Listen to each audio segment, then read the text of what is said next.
بسم الله والحمد لله والصلاة والسلام على أشرف خلق الله محمد بن عبد الله صلى الله عليه وآله وصحبه وسلم تسليما كثيرا أما بعد.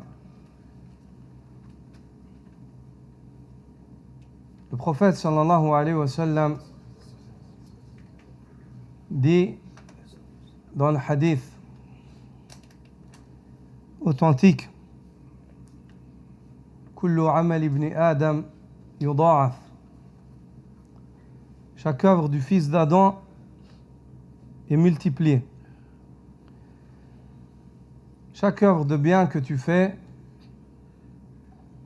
Allah Azza wa Jal, auprès de lui, elle est inscrite au minimum à 10. Chaque œuvre que tu fais, elle est décuplée. Ça, c'est le minimum auprès d'Allah, les bonnes actions. Et dans une variante de Muslim, il a 700 dha'f. Et elle est multipliée jusqu'à 700 fois.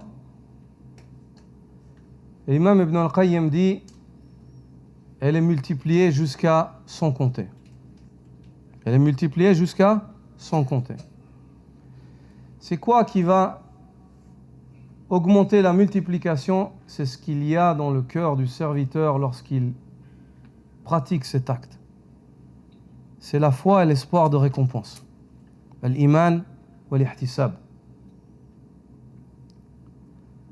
Le prophète sallallahu alayhi wa sallam nous enseigne dans ce hadith que les œuvres sont multipliées. Puis il dit: Qala Allahu ta'ala illa as-sawm. Et Allah le Très-Haut a dit, si ce n'est le jeûne. Donc l'œuvre elle est multipliée. Al-hasanatu bi'ashri amthaliha, dit le prophète sallallahu alayhi wa sallam. Chaque œuvre, elle compte 10. Allah le Très-Haut a dit, si ce n'est le jeûne, sauf le jeûne. فَإِنَّهُ لِي, il m'est exclusivement réservé.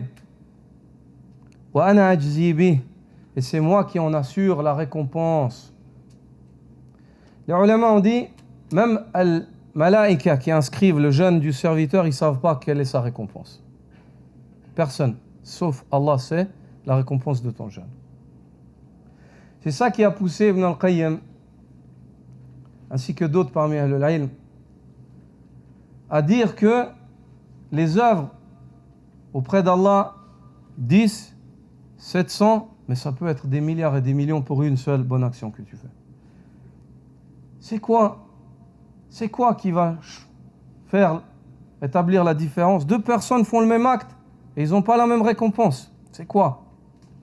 C'est ce qu'il y a dans le cœur du serviteur quand il commet cet acte-là, quand il met en pratique cet acte-là. C'est combien ce cœur-là, il cherche la satisfaction d'Allah. Il est monothéiste. Il fait ça avec une foi, une conviction et un espoir de récompense.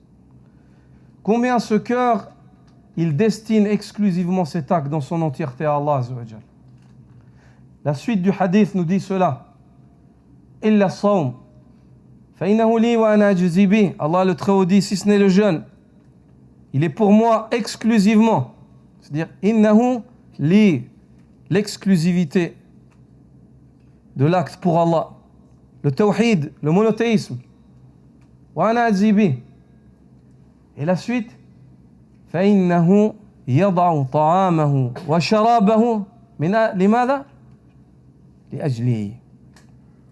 Ceci car le serviteur a délaissé sa nourriture et sa boisson pour moi. Regardez ce mot-là, pour moi, pour Allah. Et de ce hadith-là, on tire une éducation. Fais en sorte que ton mois de Ramadan t'enseigne à vivre pour Allah. Apprends par ce mois-là à vivre pour Allah. Fais en sorte que tes actes d'adoration soient pour Allah. Que ton sommeil, quand tu te couches le soir, ce soit pour Allah. Quand tu te lèves le matin, ce soit pour Allah. Quand tu vas visiter quelqu'un, tu vas le voir pour Allah. Quand tu te comportes bien, tu te comportes bien pour Allah. Quand tu t'abstiens de mal te comporter, tu fais ça pour Allah. Fais en sorte de sortir du mois de Ramadan et d'apprendre à vivre pour Allah. Celui qui vit pour Allah, alhamdoulilah, il a trouvé la vraie vie. Ainsi était le prophète sallallahu alayhi wa sallam. L'homme qui vit pour Allah, sa joie, elle est pour Allah. يومئذ يفرح المؤمنون بنصر الله فبذلك فليفرحوا هو خير مما يجمعون. L'homme qui vit pour Allah, sa joie, elle est pour Allah. Les croyants, ils sont heureux de quoi? Ils sont heureux de ce qui plaît à Allah. Les Arabes musulmans, ils étaient contents quand les Romains, ils ont gagné sur les Perses. Parce que les Romains étaient chrétiens, ils étaient plus proches de ce sur quoi étaient les musulmans que les Perses qui adoraient le feu. Ils étaient contents. Et Allah Azza wa Jalla, il dit فَبِذَلِكَ فَلْيَفْرَحُوا. Avec les récompenses qu'Allah leur promet, avec les actes qu'ils font pour Allah, c'est avec ça qu'ils doivent se réjouir. وَهُوَ خَيْرٌ مِمَّا يَجْمَعُونَ. Ceci est bien meilleur que tout ce qu'ils amassent. Regarde, la joie du croyant, elle est pour Allah. La colère du prophète sallallahu alayhi wa sallam, le prophète sallallahu alayhi wa sallam, il se mettait jamais en colère si ce n'est pour Allah. Quand le prophète sallallahu alayhi wa sallam, il se mettait en colère parce que les limites d'Allah, elles étaient écrasées, même son visage, il changeait.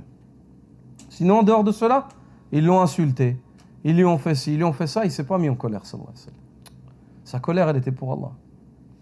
Ali ibn Abi Talib, dans le combat, l'homme, il a eu l'ascendant sur l'homme, l'homme lui a craché au visage. Il l'a laissé, il ne l'a pas tué. Dans la bataille. Il a dit, pourquoi est-ce que tu me tues pas?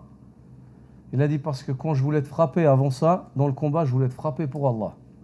Quand tu m'as craché au visage, j'ai eu envie de te frapper pour moi. J'ai eu envie de te frapper pour moi. Hadhun nafs. Laysa lillah.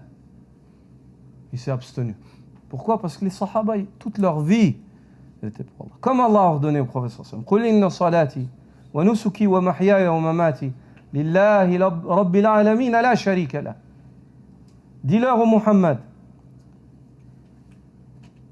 ma prière, mon sacrifice, ma vie et ma mort sont pour Allah, Seigneur des univers. Il n'a pas d'associé. Le Ramadan, il doit t'enseigner à vivre pour Allah. Apprends à vivre pour Allah. Vivre pour Allah, c'est aimer ce que Allah aime. Vivre pour Allah, c'est être heureux avec ce qui plaît à Allah. Vivre pour Allah, c'est aimer Allah. Aimer ceux qu'Allah aime. Aimer les actes qu'Allah aime. Ça, c'est vivre pour Allah. Et détester ce qu'Allah déteste. Si Allah n'aime pas un acte, tu ne l'aimes pas, tu ne le fais pas. Si tu vis pour Allah. Et celui qui vit pour Allah, à lui la bonne nouvelle. Le jour où il rencontrera Allah. Celui qui vit pour Allah aime rencontrer Allah. Le prophète sallallahu alayhi wa sallam dit Man ahabba liqa Allah, ahabba Allahu liqa'ah. Wa man kariha liqa Allah, kariha Allahu liqa'ah.